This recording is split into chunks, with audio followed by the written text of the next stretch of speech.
quiero compartir este tema que dice: yo y mi casa, yo y mi casa. Hay promesas para cada uno de nosotros. Una de las promesas es que yo y mi casa serviremos al Señor. El domingo de Santa Cena empezamos a orar. Y Dios, guiando esa oración, orábamos pidiendo por la gente, por las familias que no conoce al Señor. Y levantamos oración por los hijos, levantamos oración por los hermanos, levantamos oración por los padres, levantamos oración por el esposo, por la esposa, por la familia que todavía no conoce al Señor. Y empezamos a orar y sentí la presencia del Señor tan fuerte que luego llego a casa en la noche y el Señor empezó a hablar a mi vida y nace esta palabra que dice: yo y mi casa, porque hay promesas. En Hechos capítulo 16, verso 30, Pablo había sido metido preso por predicar la palabra. En la cárcel este hombre de Dios, empieza a cantar, empieza a adorar al Señor, al punto que las cárceles se abren, las rejas se abren, los candados se abren, se abrieron las puertas. El carcelero, cuando vio que los presos habían huido, iba a suicidarse, porque era responsabilidad de él, los presos, iba a suicidarse. Entonces Pablo le dice: no te mates. Y cuando él ve el poder de Dios que ha caído en ese lugar, este hombre le pregunta a los ministros, a los apóstoles, le pregunta: ¿qué debo hacer para ser salvo? ¿Qué debo hacer para ser salvo? Aquí, si tuviéramos que detenernos, hermano, tendríamos que hablar muchísimo. Porque recién decíamos en la administración que el Señor vino a buscar lo que se había perdido, a salvar lo que se había perdido. No es menor el sacrificio que Jesús hizo de venir a esta tierra a morir por nosotros, a entregar su vida por nosotros. Pero ¿de qué nos estaba salvando el Señor? La palabra dice: por cuanto todos pecaron, quedaron destituidos de la gloria de Dios. Y la palabra también enseña que la consecuencia del pecado es la muerte. ¿Cierto? La paga del pecado es muerte.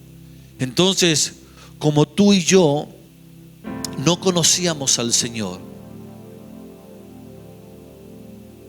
y por vivir lejos del Señor, teníamos un destino totalmente distinto a lo que el cual hoy tenemos.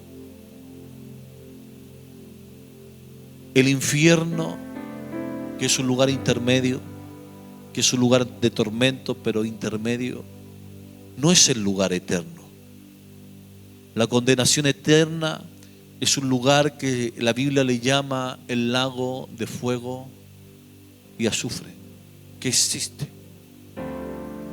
El único que ha descendido al lago de fuego y azufre, según el sacrificio levítico,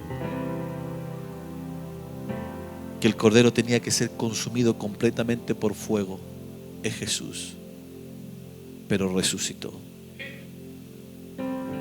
Ese lugar de tormento eterno. Hay gente que dice: pastor, aquí estoy viviendo un tormento, pero este tormento tiene inicio y término. Hay un tormento que será eterno. Será tan terrible ese tormento que ya no va a haber esperanza ni lugar para nadie de poder arrepentirse y cambiar. Hay gente que dice: pastor, el infierno es este lugar, la tierra. No, hijito, en el infierno no se predica el evangelio, y en el infierno no hay la oportunidad para arrepentirse como hoy nosotros la tenemos. Es un lugar tan terrible de tormento, donde muere el cuerpo y muere el alma, que donde lo único que queda vivo en ese lugar de infierno es el espíritu. Usted sabe que somos seres tricorpóreos. Tenemos espíritu, tenemos alma y tenemos cuerpo. Cuando morimos, empieza la separación de esas tres partes. El polvo a la tierra, el cuerpo a la tierra. Polvo eres, polvo volverás. El alma, si es un no creyente, se va a un lugar intermedio, que es un lugar de tormento, pero intermedio. El espíritu vuelve a Dios. Dios lo pesa, lo examina.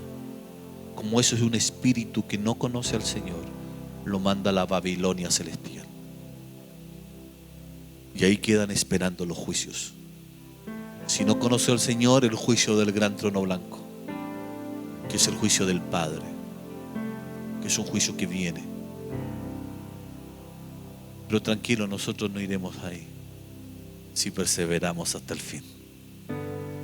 Porque el que persevera hasta el fin, la Biblia dice, ese, lo señala, ese será salvo. Hoy somos salvos por fe. Hay que perseverar hasta el fin.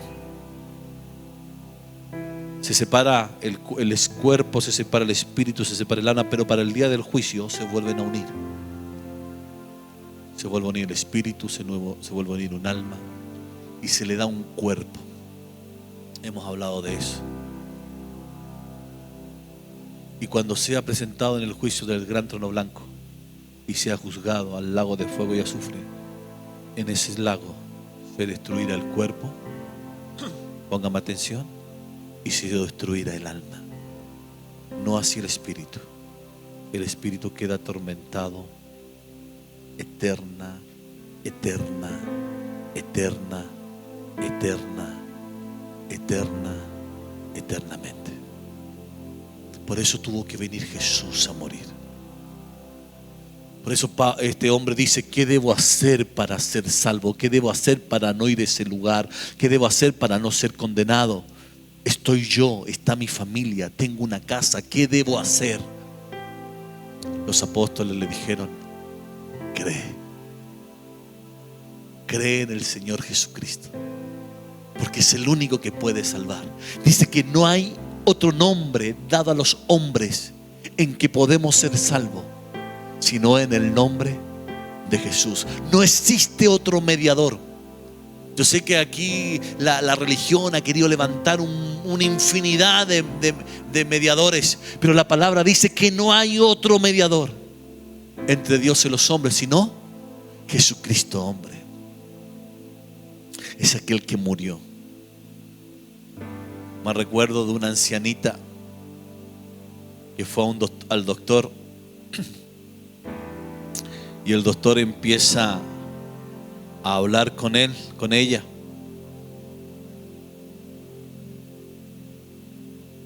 Y le da su diagnóstico. Y le dice el diagnóstico, y la ancianita dice: bien creyente era, sierva del Señor, yo sé que mi Señor me va a sanar. Los médicos, cuando uno le responde algo así, quedan así como que ¿qué?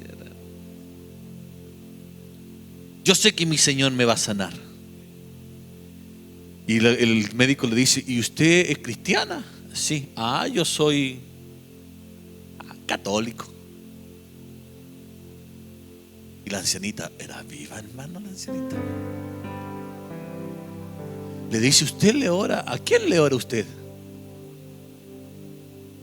Y el médico le dice: yo le oro a la Virgen, yo le oro a San Pancracio, Porque hay santo, hermano.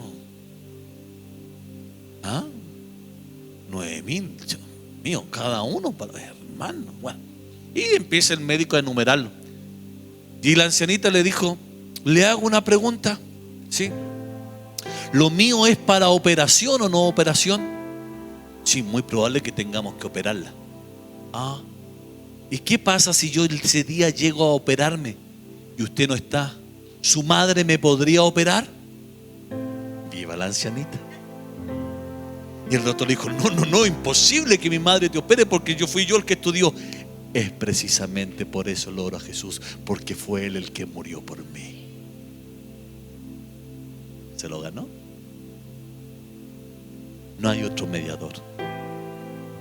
Jesucristo el Señor. El único hermano que fue al madero de la cruz, entregó su vida por amor a nosotros. Entonces, Pablo le dice: hay esperanza.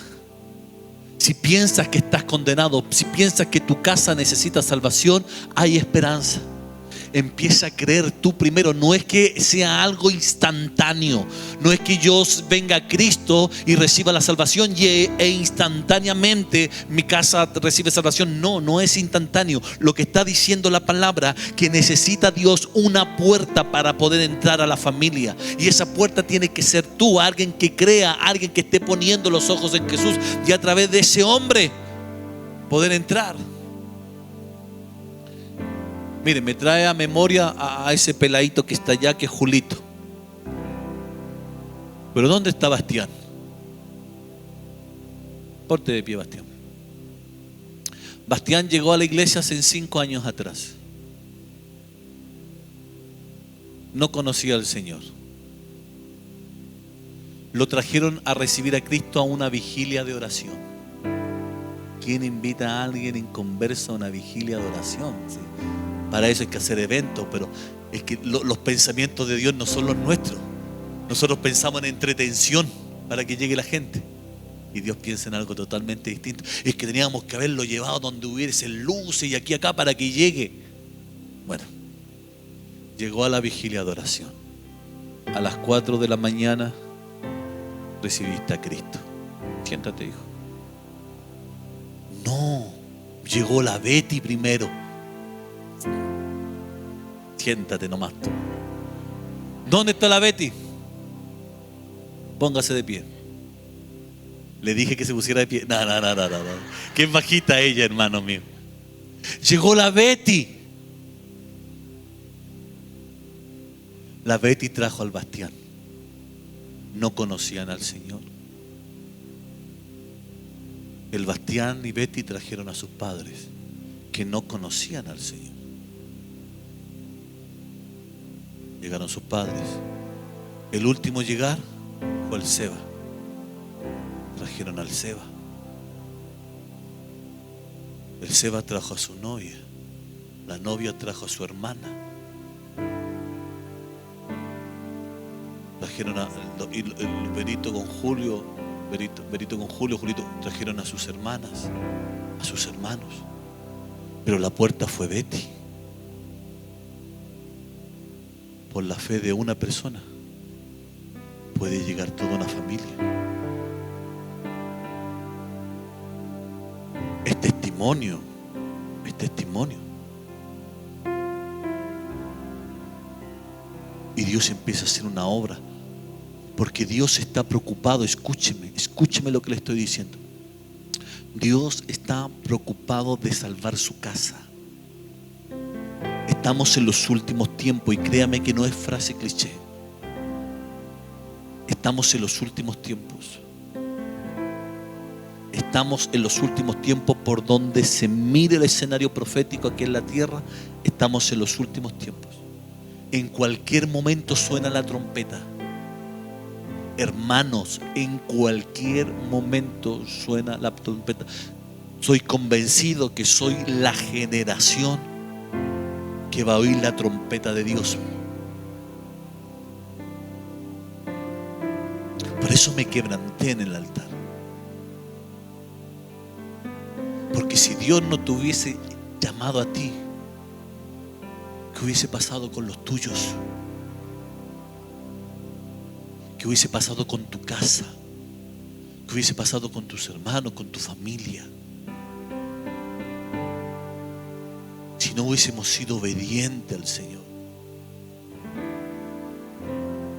Hay una esperanza para aquel que cree. Hay una esperanza, y al final de la reunión vamos a hacer un acto de fe donde usted se va a levantar en oración por su hermano, por su esposa, por su esposo, por su padre, por su madre. Y vamos a levantar una oración tan potente que el cielo se va a tener que inclinar a favor nuestro. Y nosotros vamos a traer a nuestro padre, vamos a traer a nuestra madre, vamos a traer a nuestro hermano, vamos a traerlo a la presencia del Señor. Porque no podemos ser indolentes ni ignorantes en no conocer ni saber lo que está por venir. Hermano, ignorante no es una palabra mala, es no conocer. Por si alguien se ofende, es no conocer, es ignorar, es no saber. No podemos no saber de las cosas que van a suceder o que están sucediendo. Están sucediendo. Hay esperanza. Mira al que está al lado tuyo y dile: hay esperanza para ti y para tu casa. Dígale. No sé por qué llegaste acá, pero hay esperanza para ti, para tu matrimonio, para tu familia y para tu casa. Hay esperanza.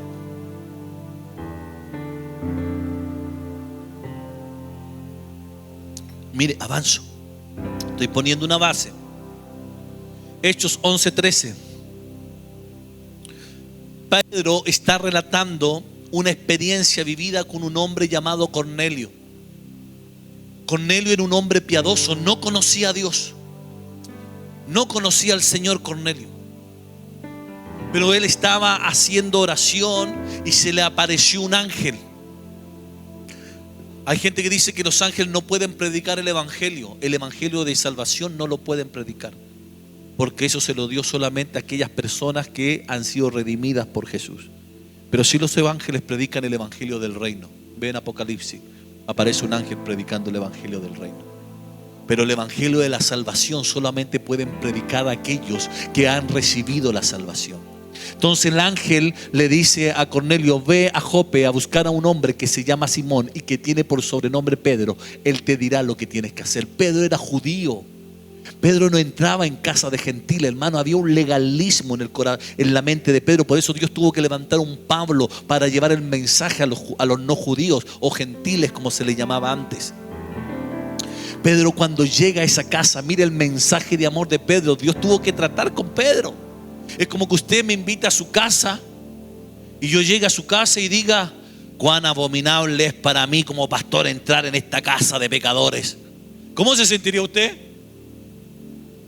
Ah, usted es santo. No, pastor, yo bien, lo perdono. No, ¿cómo se sentiría? Mal. Ese fue el mensaje de Pedro en aquella noche. Cornelio había reunido a toda la familia, hermano, emocionado. El ángel, se me apareció un ángel. Hermano, un ángel que se te aparezca debe ser extraordinario. Que tú estés orando y de repente abrís tus ojos, un ángel. Ahora, hay buenos y malos, pero aquí se le apareció uno bueno, un ángel, y le dio indicaciones y él obedece, hermano, y reúne a la familia, a los parientes, reunió a todos. Y cuando llega Pedro, y Pedro lanza este mensaje malo, un mensaje malo, pero en la misericordia de Dios estaba en salvar a Cornelio, como en la misericordia de Dios hoy está en salvar tu vida. Por eso Cristo no es religión. Como yo sé que de alguien que se encontró con Jesús hay un antes y un después. La religión no cambia, la religión no transforma. Mire, calma conciencia. Se portan tan mal que voy a entregar una limonita para él, si eso me calma mi conciencia. La religión no cambia, la religión no transforma. El único que puede cambiar, el único que puede transformar, el único que puede sanar, libertar, el único que puede hacer las cosas nuevas, el único que puede darle esperanza a tu matrimonio, de esperanza a tu familia, es Cristo Jesús. No hay otro, es Cristo Jesús. Entonces Dios necesitaba que alguien llevara el mensaje a Cornelio, y aunque el mensaje fue equivocado, porque Dios no puede entrar en una familia a no ser que sea predicado. Pablo le dice a los romanos: cercana está la palabra. ¿Dónde? En tu corazón y en tu boca. Y esta es la palabra de fe que predicamos, ¿cierto? Esta es la palabra de fe que predicamos. Si confesares con tu boca que Jesús es el Señor y creyeres en tu corazón que Dios lo levantó de entre los muertos, serás salvo. Esa es la palabra de fe que predicamos. Entonces el Señor sabía que tenía que llevar a alguien con una palabra a la casa de Cornelio, donde estaba toda la familia reunida. El mensaje no fue el adecuado, usted ya lo escuchó. Pero al decir esas palabras, Pedro cayó. cayó el Espíritu Santo sobre ellos. Y Pedro dijo: esto está raro. Lo mismo que recibimos en Pentecostés, lo recibieron estos gentiles. Y Pedro en este capítulo 11 está relatando la historia. Quien nos contó cómo había visto en su casa un ángel que se puso en pie y le dijo: envía hombres a Jope y haz venir a Simón, al que tiene por sobrenombre Pedro. Y mire lo que le dijo el ángel. Escuche las palabras del ángel. Él te hablará palabras. ¿Qué hay que hablar? Palabras, pero palabras de salvación. Palabras de salvación. No ande condenando a la gente, no ande juzgando a la gente. Pablo dice: tú que juzgas a tu hermano, no te juzgas a ti mismo. Usted no sabe las luchas que tiene cada persona. Usted no sabe los procesos, las debilidades de cada persona. Usted no sabe lo que cuesta, hermano. He venido predicando, haciendo talleres de liberación. Y el Señor me habló y me entregó una palabra referente de una potestad, porque el mundo espiritual trabaja todo jerárquico. Hay una potestad, una entidad de alto rango especialmente enfocado a la familia, a la destrucción familiar, y trabajan con huestes y trabajan, es todo un armazón completo, hermano mío, que trabaja en contra de la familia. Otro que está enfocado a otras áreas. Pero hay otro que ataca a los ministros. Pero hay uno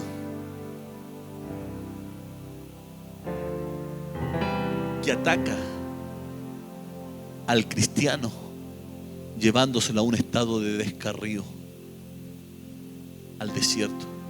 Hablo de Azazel, que el Señor lo reprenda. Azazel le cambia la identidad a la gente. Le cambia la identidad a la gente. Azazel trabaja con un montón de huestes espirituales. Una de ellas es Lilith. Pero con un montón de huestes espirituales en el desierto. Escuche lo que le voy a decir para que usted no juzgue. Y el Señor nos enseñó por medio de la palabra que cuando una persona está bajo la influencia de Azazel en el desierto, descarriado, que congregó pero no pudo, hoy no congrega, usted no se levante en juicio en contra de ellos, ni diga: mire este incircunciso, mire este descarriado. No, usted no sabe lo que está sucediendo en la vida de esa persona. Usted tiene que clamar, usted tiene que orar, usted tiene que pedir al Señor para que Dios en su misericordia lo traiga. Porque la palabra me enseña que alguien que está bajo la influencia de Azazel, ¿sabe lo que se le olvida? Se le olvidó de comer su pan. Escuche, alguien que está bajo la influencia de Azazel, dice la palabra, y se le olvida el regreso a su casa. No es que no quieran volver. ¿Cómo no van a querer volver? Si cuando pasan por un lugar y escuchan cánticos les llega. El problema es que no saben cómo regresar.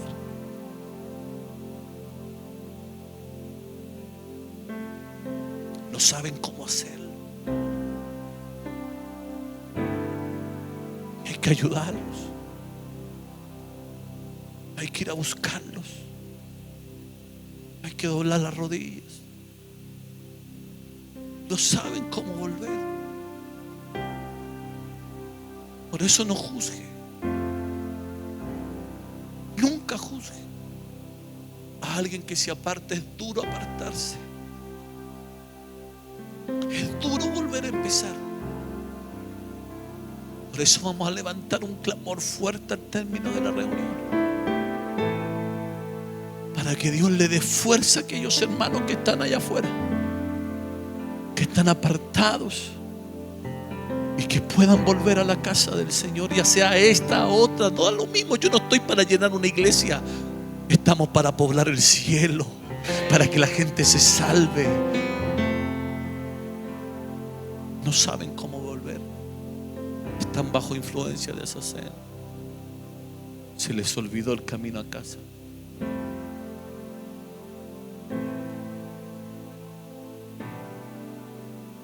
Él te hablará las palabras por las cuales serás salvo tú y toda tu casa. Dios había decidido salvar a Cornelio. Había decidido salvar su casa. Y Pedro dice: y cuando comencé a hablar, cayó el Espíritu Santo sobre ellos, también como sobre nosotros al principio. Dios salvó esa casa. Estamos poniendo base. Y partiendo de allí, se fue a la casa de un hombre llamado Ticio, justo, y adoraba a Dios, cuya casa estaba junto a la sinagoga. La casa estaba junto a la sinagoga. Y Crispo, el oficial de la sinagoga, el ministro de la sinagoga, el que leía la Torá cada sabbat, el que leía los principios, las ordenanzas, los estatutos del Señor, no tenía salvación. El tener conocimiento no tiene que ver con salvación. La salvación tiene que ver con que Cristo venga, entre en tu espíritu, en tu alma, no solamente en tu pensamiento, en tu corazón, en tu interior. Por eso alguien que se encuentra con Jesús, algo nuevo sucedió. Cuando los hermanos empezaron a ministrar sublime gracia, yo dije: Señor, yo era un vil pecador.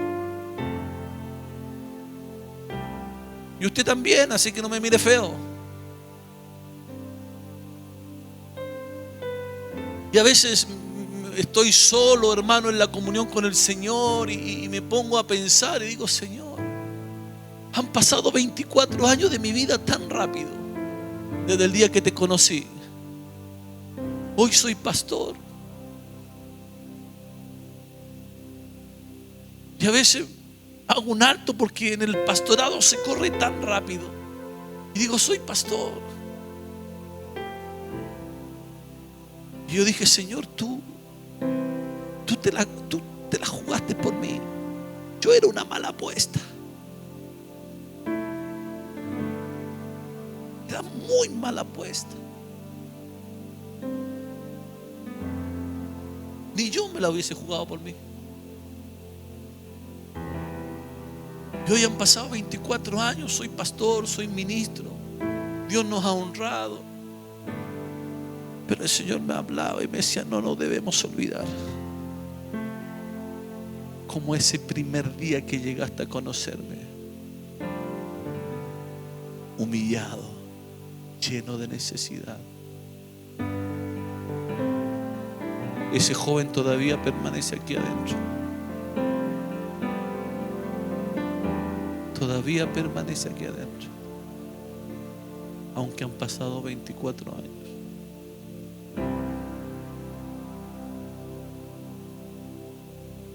Y por la decisión de un joven, Paloma, Paz y Alex estaban aquí en los lomos. Por la decisión de una persona, Dios aseguró la vida de 3 jóvenes, 3 niños, que hoy viven en un margen de amor, de afecto, de paz y cariño. Donde Alex, con 13 años, todavía se apega y me da besitos aquí. Cuando está con los jóvenes: mamá. Es todo que no, es joven, pero cuando estamos solos: papito, hijito, los besos. Yo digo: cuán importante la decisión de un hombre, de una mujer, de una persona. Porque tú no sabes lo que Dios está pensando. Mira, vamos a ver por la palabra, y espero terminarlo, si no termino en la tarde. Así los dejo enganchados. Tú no sabes los propósitos que Dios tiene, que no tienen que ver solo contigo. El principal de la sinagoga sabía mucho. Para ser principal se debe saber mucho.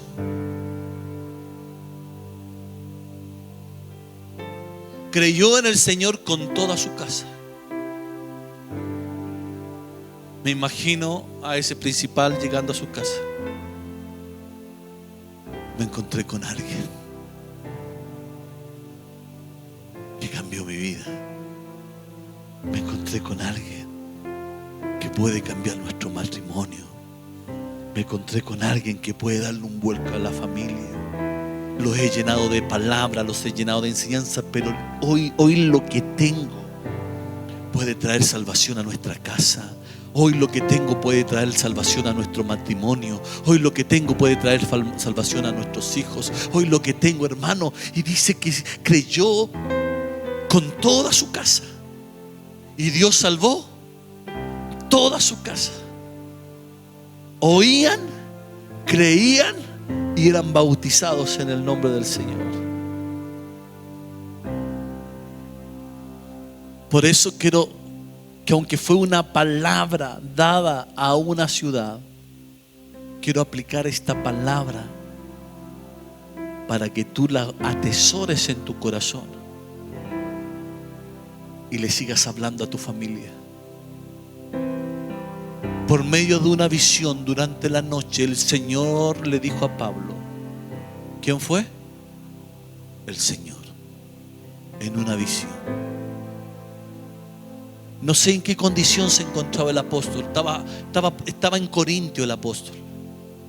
Corintio era un puerto muy similar a San Antonio, a Valparaíso. Como es puerto, es ciudad de burdel, es ciudad de alcoholismo, es ciudad de fiesta, es ciudad de bohemia. Quizás el apóstol Pablo miró y dijo: aquí hay tanto pecado, como le entro. Quizás su corazón desfalleció, quizás había hasta temor. Pero se le aparece el Señor. Quizás hoy tú ves en tu casa: este es imposible que se convierta. Es imposible que mi hija, es imposible que mi padre, es imposible que mi madre, es imposible que mi esposo, es imposible que mi esposa. Pero se le apareció el Señor. Dios fue distinto con Pablo. Se le apareció el Señor y le habló el Señor. Y lo primero que le dice: no temas, sigue hablando y no calles. 3 cosas: no temas, sigue hablando y no te calles. Mire, porque yo estoy contigo. ¿Cuántos reciben esta palabra? Y nadie te atacará para hacerte daño, porque yo tengo mucho pueblo en esta ciudad. Puede que hoy tu casa no canten ni alaben al Señor, pero el Señor te dice en este día: no calles, no temas, sigue hablando, no te calles. No temas, sigue hablando, no te calles.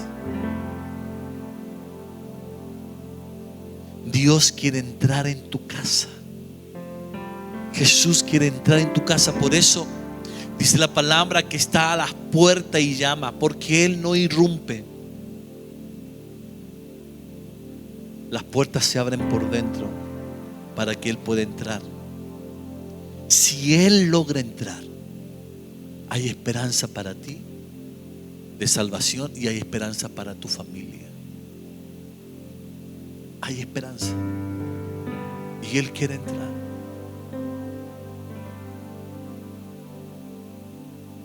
Mire, usted sabe que su pastor le gusta el mundo espiritual y todas las cosas las ve desde un punto de vista espiritual. Hay entidades de tinieblas también que piensan que las vidas que Cristo está rescatando son su casa. Es una iglesia que cree en los 5 ministerios, una iglesia ministerial que cree en lo apostólico, profético, evangelista, pastoral y magisterial. Pero también es una iglesia que cree en la liberación. El 30% o el 40% del ministerio de Jesús tuvo que ver con liberación. Por eso me trae a memoria una mujer sirofenicia o cananea de nación, donde llegó a Jesús. No era judía. Y llegó a Jesús clamando por su hija. Su hija estaba atormentada por un espíritu inmundo. ¿Sabía usted que tenemos la tasa de suicidio más alta en Latinoamérica de adolescentes? Donde nuestros adolescentes le han metido tanto la ideología de género que ya no saben qué son y terminan cortándose. Donde hay una moda donde hay que cortarse las venas, sufrimiento. Esta mujer llegó ante el Señor como debemos llegar nosotros, en un clamor pidiendo por su hija. Hemos clamado por nuestros hijos. Hemos clamado por una hija. Porque este clamor fue distinto. Porque cuando Jesús la escucha, los discípulos decían: despáchala a esta mujer, si no es judía. Y Jesús dice: ya que venga. ¿Qué quieres? Mi hija está atormentada por un demonio. Necesito que la libere. He escuchado. Mire, era de otra región. Caminó, hermano, no había micro en ese lugar, no había avión, no había. Muchos de ellos caminando, muchos de ellos en caballo, en burro, en ese medio de transporte. Caminó, buscó a Jesús porque había escuchado que había un hombre en Israel que echaba fuera los demonios. Eso era nuevo. Nosotros estamos como familiarizados con esos temas por nuestra iglesia y todo lo demás, pero eso era nuevo en aquella región. Israel venía, la nación, el sector, el continente, el mundo había sufrido 400 años de silencio. No se habían levantado profeta en 400 años, hermano. Habían generaciones que nunca escuchó una palabra de Dios. Era nuevo para ellos. Y si hay una mujer que ve a su hija atormentada por un demonio, créame que una madre, un padre va a recorrer lo que tenga que recorrer. Si hay una esperanza en tal lugar para que le liberen a su hija. Ella lo hizo. Llegó donde Jesús. Como debe ser el clamor que debe ser en cada uno de nosotros por nuestra casa. No, se lo dejo al Señor. No, usted tiene que clamar. No, se lo dejo al Señor. No, usted tiene que doblar rodillas. No tiene que rendirse. ¿Qué quieres? Tengo una hija atormentada. Y Jesús, hermano, para ver su fe, no es que Jesús la haya despreciado por sí. Jesús le dice: no es justo que los perros, la señala a ella, coman del pan de los hijos. Ella pudo haberse ido frustrada. Jesús la rechazó, la llamó perra. Jesús, el Dios de amor, sí, él mismo, la llamó perra. No es justo que los perros coman el pan de los hijos. Pero ella quería que la salvación llegara a su casa.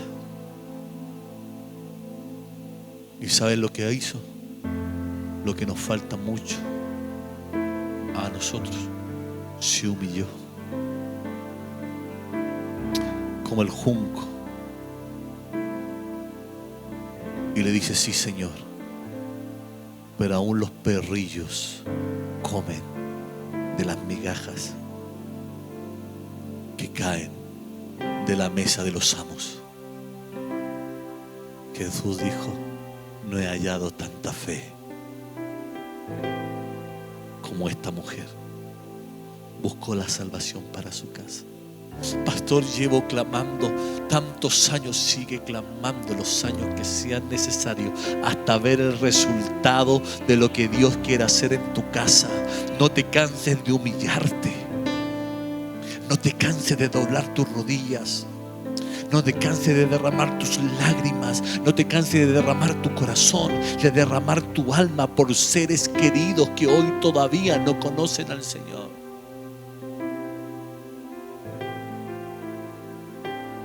Porque hay espíritus que creen que tu familia son su casa, que nuestras familias son su casa. Hay entidades de tiniebla aquí, hermano, aquí no, afuera. Porque no pueden entrar espíritu acá, tienen que estar perdidos. Solo pueden entrar a través de una persona. Pero que entre uno a un nivel de gloria, de presencia, no, imposible. Pero afuera hay gente atormentada, gente influenciada, gente con espíritus de suicidio, gente con crisis de pánico. Pastor, eso es una enfermedad, sí, atormentadas por espíritu inmundo.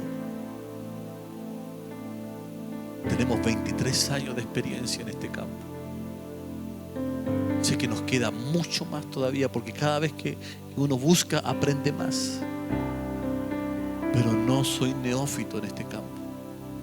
He visto cómo gente ha sido libre de la depresión, gente ha sido libre de las crisis de pánico, gente ha sido libre de espíritu de suicidio, gente ha sido libre de enfermedades del alma, de la mente. He visto el poder de Dios en esa área. Y estas entidades creen que nuestras familias son su casa. Mire cómo se expresa. Jesús así lo enseñó. Cuando el espíritu inmundo sale del hombre, anda por lugares secos buscando reposo y no lo halla. Entonces dice: volveré a mi casa. Mire cómo ellos ven a una persona como su casa.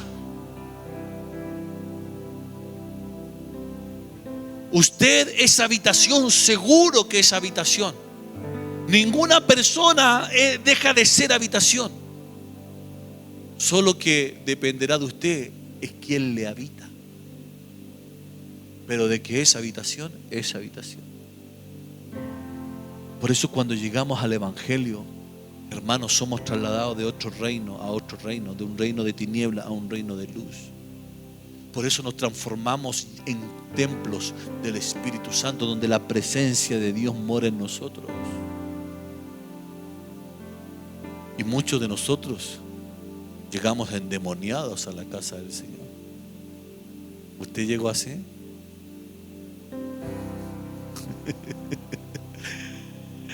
En ataduras. Quizás no, porque tenemos la imagen del exorcista nosotros, ¿cierto? Pero sí en ataduras. Con faltas de perdón, con espíritus de rechazo, con resentimiento, con dolores del alma, con su corazón fragmentado, hecho pedazos por una mala experiencia, porque alguien le falló, porque alguien le rompió el corazón, porque alguien la defraudó, porque alguien fue infiel. Así llegamos. Y estos creen que las personas son su casa. Volveré a mi casa de donde salí. Y cuando llega, la halla desocupada, barrida y adornada para él. Entonces va y toma consigo otros 7 espíritus peores que él. 7 más 1, ¿cuánto es? 8. 8, número de reinicio. Si le hace un círculo vicioso, cíclico. Por eso hay gente que es libre y se endemonia. Es libre y se endemonia. Es un círculo cíclico. Porque cuando es libre, no llena la casa de la presencia de Dios, no llena la casa de la palabra de Dios, no va a un discipulado, no se prepara, no busca, no dobla rodillas, no ora, no congrega. Claro, fue libre, pero la casa permaneció vacía. Y el espíritu que sale piensa que de donde lo sacaron es su casa. Y cuando vuelve, la halla desocupada, barrida y adornada. Y toma 7 peores, y escuche, y entrados moran allí, y el postrer estado de aquel hombre viene a ser peor que el primero. Así también acontecerá esta mala generación. Pero Dios quiere bendecir tu casa. Dios quiere liberar tu casa. Quiere restaurar tu casa.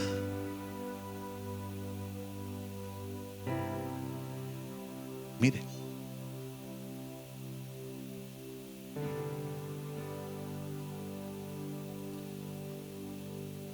En el Antiguo Testamento se sabía muy poco del inframundo. El inframundo es un lugar de profundidad en la tierra donde hay lugares intermedios que hoy permanecen ahí. Se sabía muy poco del inframundo. En el Nuevo Testamento solo Jesús vino a dar claridad a aquello. La Biblia le llamaba Seol. Le llamaba Seol al lugar donde iban los muertos. Pero no había mucha revelación de las cosas que ocurrían en el centro de la tierra. Porque los lugares intermedios están en el centro de la tierra. En el centro de la tierra hay lugares de tormento, hay cárceles, está el seno de Abraham, está la tierra de los vivientes. Todas aquellas cosas están dentro del centro de la tierra, el inframundo. Y el Señor relató una historia, la hemos relatado anteriormente, de un hombre rico que se vestía de púrpura y de lino fino, que no tuvo misericordia por un necesitado llamado Lázaro. La Biblia dice que el hombre debe vestirse de lino fino y de púrpura. Entonces este rico tenía cambiadas las prioridades. Él se vestía de púrpura y de lino fino. Proverbio dice que hay que vestirse de lino fino y de púrpura. Tenía cambiadas sus prioridades. Era un hijo, pero un impío. No era solemne. No dice que no era hijo. Era hijo, porque Abraham lo reconoce como hijo cuando él grita Padre Abraham. Pero tenía cambiadas sus prioridades. Escúcheme. Murió el rico y murió Lázaro. Misericordia de Dios aún en el inframundo. Cuando muere Lázaro, envió sus ángeles a él para ser trasladado al seno de Abraham, que es un lugar intermedio para los justos, esperando el tribunal de Cristo. Escuche, ¿qué pasará en el inframundo? Escuche, que aún Dios tiene cuidado de su alma cuando se separa del cuerpo para ser llevada. Dice que fue llevado, escoltado por ángeles. Algo debe suceder. Recuerde que el ángel de Jehová acampa alrededor de los que le temen y los defiende. ¿De qué los tiene que defender? De otros espíritus del mal. Ahí está el ángel. Usted duerme así, todo ronquido, ¿cierto? Y el ángel ahí, hermano mío.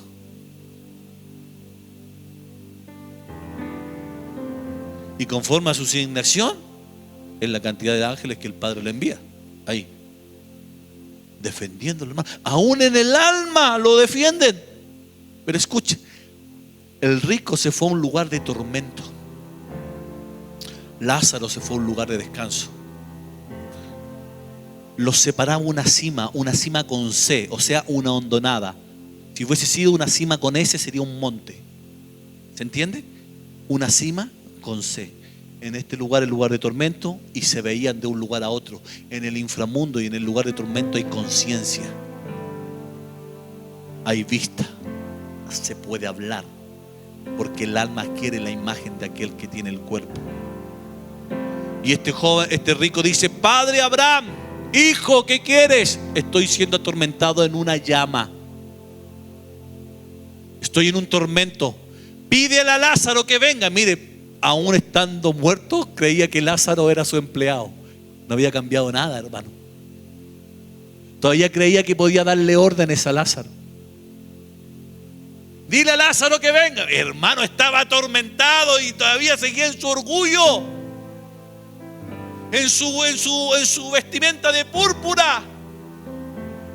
Todavía creía en ese lugar de tormento que Lázaro era su empleado.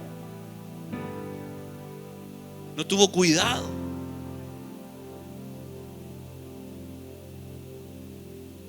Estaba siendo atormentado en una llama de fuego. Entonces Abraham lo queda mirando y le dice: hijo, nadie puede pasar de un lugar a otro. Si tú estás siendo atormentado, fue por tus decisiones en la tierra. no puedes salir de aquí para allá, ni alguien puede. En el fondo, no hay más oportunidad en ese lugar. Entonces el rico le dice: te ruego pues, Padre, escuche, está en un lugar de tormento. Le dice: te ruego pues, Padre, que le envíes a la casa de mi padre. Hermano, se acordó en ese lugar de tormento que tenía padre.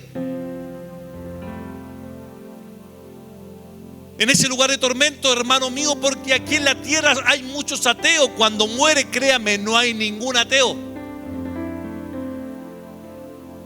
En ese lugar de tormento se acordó que tenía familia. Recién le cae la teja.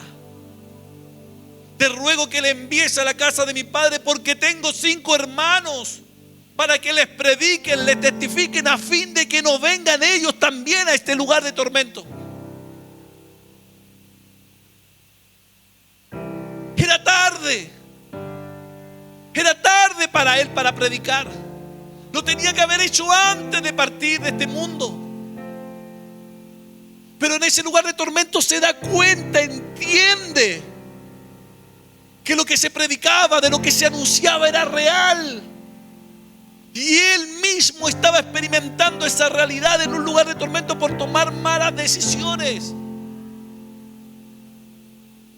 Y cuando se ve que él está perdido, sabe que hay esperanza para su familia, que todavía no ha muerto, y quiere salir a predicar después de estar atormentado. Hermano, quería predicar. ¿Por qué no lo hizo antes?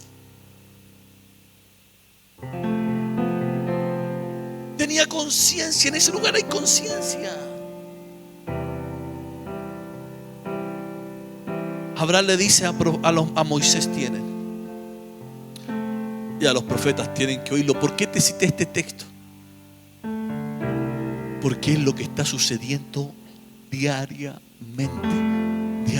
Tú no sabes cuándo nos toca partir. Tú no sabes si salimos de este lugar y ocurre algo y partimos de esta tierra. ¿Qué va a suceder con tu alma? Y tú que entiendes y sabes la verdad, ¿qué va a suceder con los que no? Con tu familia, con tu casa, que no conoce al Señor. Que tú eras la puerta para anunciarlo. Tendremos que estar en el lugar de tormento para tener conciencia y decir: ¿por qué no le hablé a mi padre, a mi madre, a mi hermano, a mi hermana? Hoy está muriendo gente, hermano, así cada un segundo, que se está yendo a ese lugar.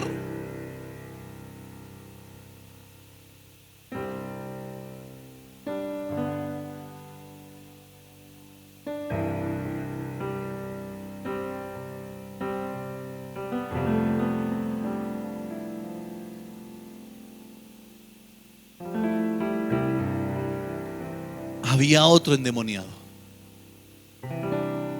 que yo ya no le llamo más el endemoniado gadareno, sino el liberado gadareno. Porque es injusto, ¿cierto?, llamarle endemoniado cuando el Señor lo liberó. Hoy seguimos llamándole endemoniado gadareno cuando el Señor lo liberó hace 2000 años. Entonces le vamos a llamar el liberado gadareno. Esta historia es fuerte porque no se habla de otra persona que tenga tantos demonios dentro de su cuerpo. De María Magdalena hay un número 7. De María Magdalena nunca se dice la palabra que María Magdalena era prostituta. De repente yo escucho a predicadores: María Magdalena. No dice la palabra que era prostituta. De María Magdalena dice la palabra que fueron expulsados 7 demonios. Por eso ella seguía a Jesús. Por eso cuando los discípulos estaban todos escondidos en una casa cuando Jesús murió, ella tuvo la valentía de ir a ver dónde estaba su Señor, porque el Señor la había liberado. Solo alguien agradecido, solo alguien lleno de gratitud, solo alguien que sabe lo que ha hecho Dios en su vida, no le tiene temor a nada. Y tuvo la primicia. Fue la primera que Jesús se le apareció. Ella estaba dispuesta a cargarlo, hermano. Una mujer cargando un adulto. Cuando se encuentra con el hortalero, con el jardinero, le dice: ¿dónde lo dejaste? Y yo lo cargaré. ¿Cómo una mujer, hermano, va a cargar a un hombre adulto? Ella estaba dispuesta a cargarlo. Era su Señor el que la había liberado. Pero de este hombre dice la palabra que tenía 6.826 demonios. Porque cuando Jesús le pregunta cómo te llamas, dice legión. Y legión, la cantidad de una legión es 8.626 demonios atormentando a una persona. Por eso no lo podían controlar. Por eso tenía una fuerza sobrenatural. Rompía las cadenas que lo ataban. No podían controlarlo. Hasta que aparece Jesús. Hasta que aparece Cristo. Por eso yo bendigo el nombre del Señor del día que se apareció a mi vida, hermano. Que se apareció a su vida. He tenido momentos difíciles en el Evangelio, pero Dios ha permitido que nunca me aparte. Y le ruego a Dios que nunca me aparte en este tiempo. Peor, menos. Cargo con el peso de una obra.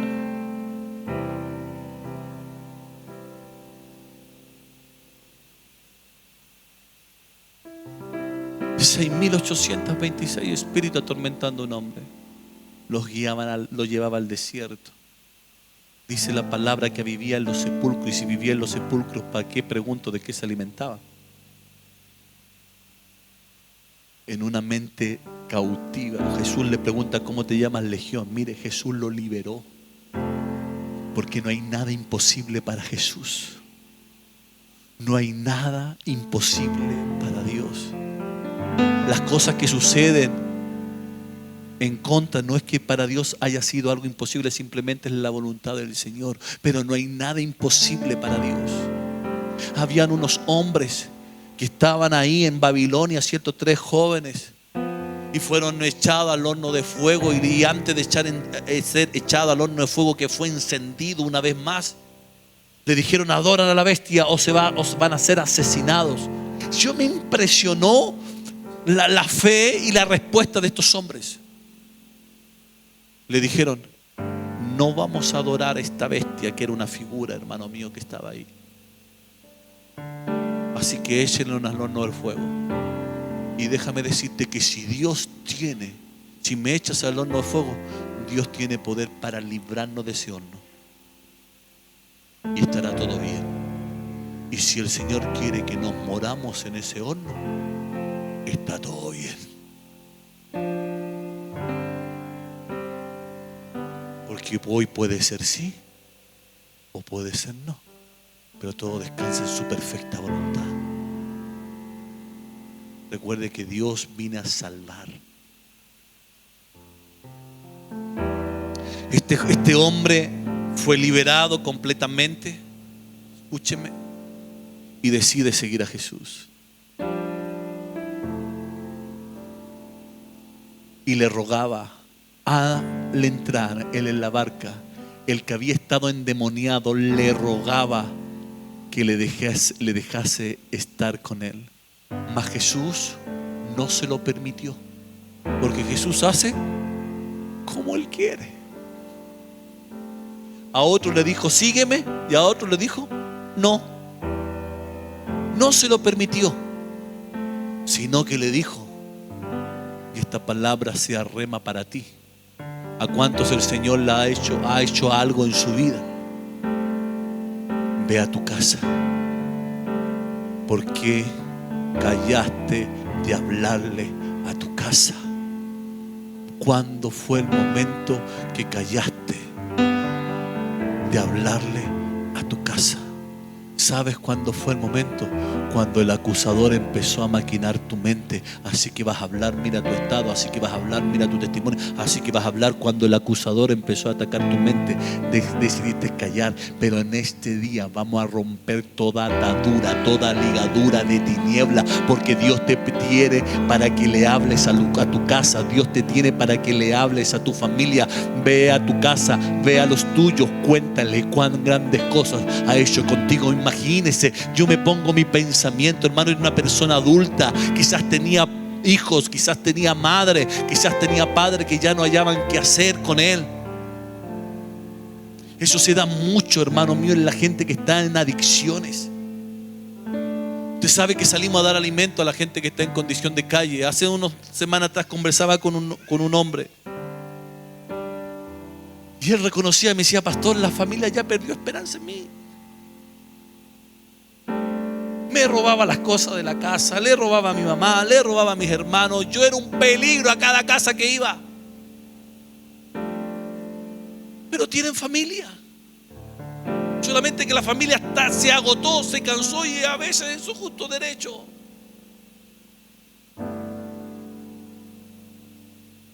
Pero hoy tienen la oportunidad de que Dios haga algo milagroso, poderoso, y nunca más volver atrás. Y empezar a recuperar tu dignidad, empezar a recuperar tu vida, empezar a recuperar tu persona. Ser confiable. Me imagino este persona endemoniada, hermana, 6.826. La familia ya no hallaba qué hacer, hermano. Y cuando volvió, ¿por qué cree que le dijo: ve a los tuyos? Porque lo esperaban, pero lo esperaban bien.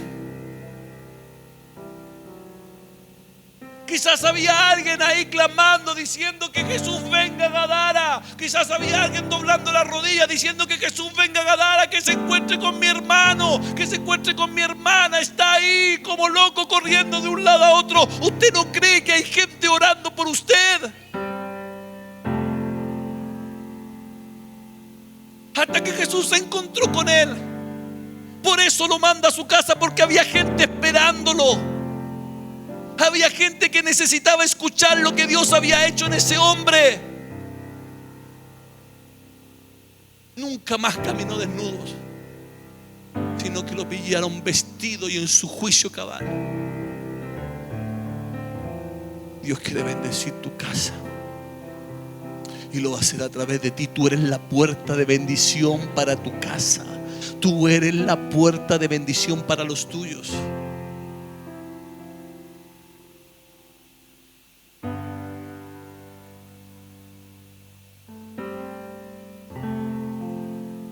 Termino con esto.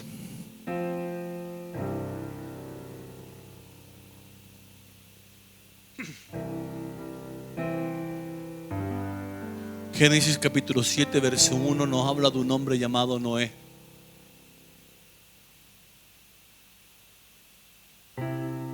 Jesús dijo que cuando venga Él a buscar a su pueblo, será como en los días de Noé.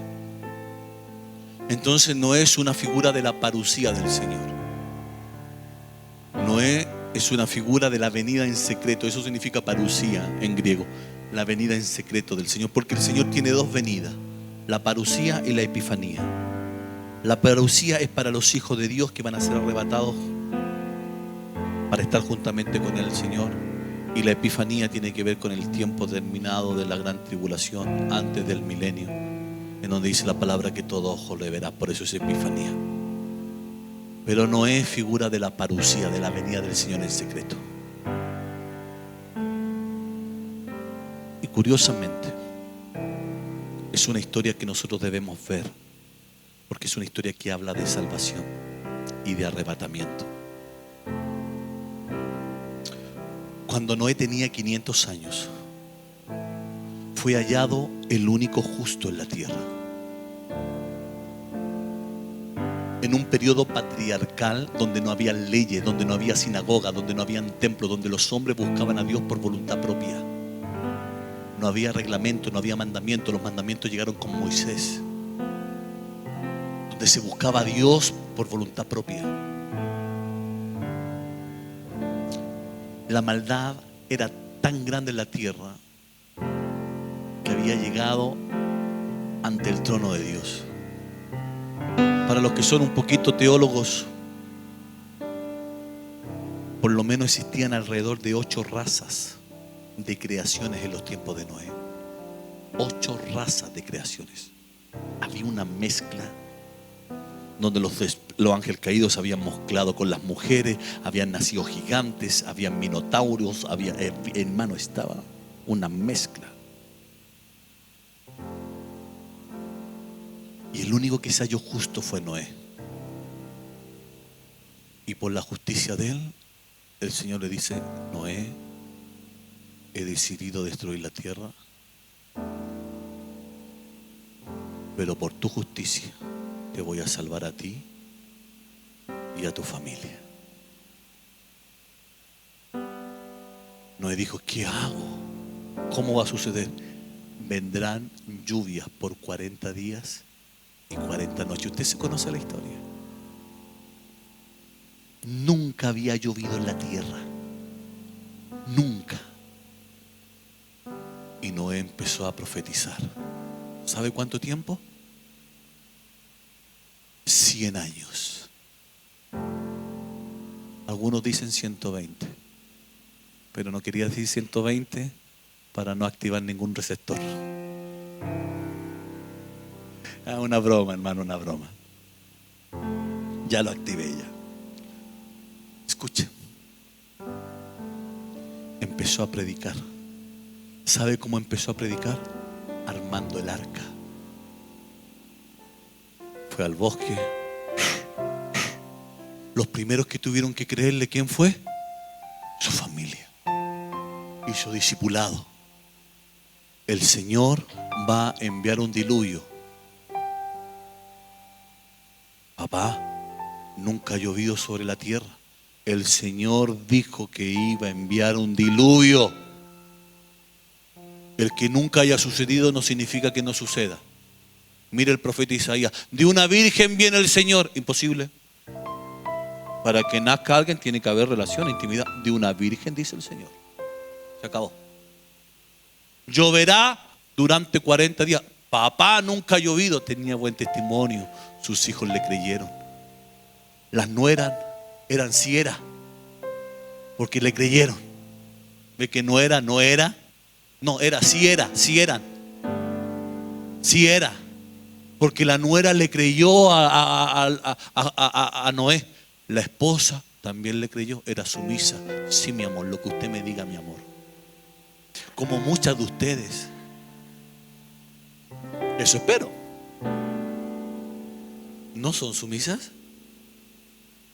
La bendición de la mujer está en ser sumisa a su esposo.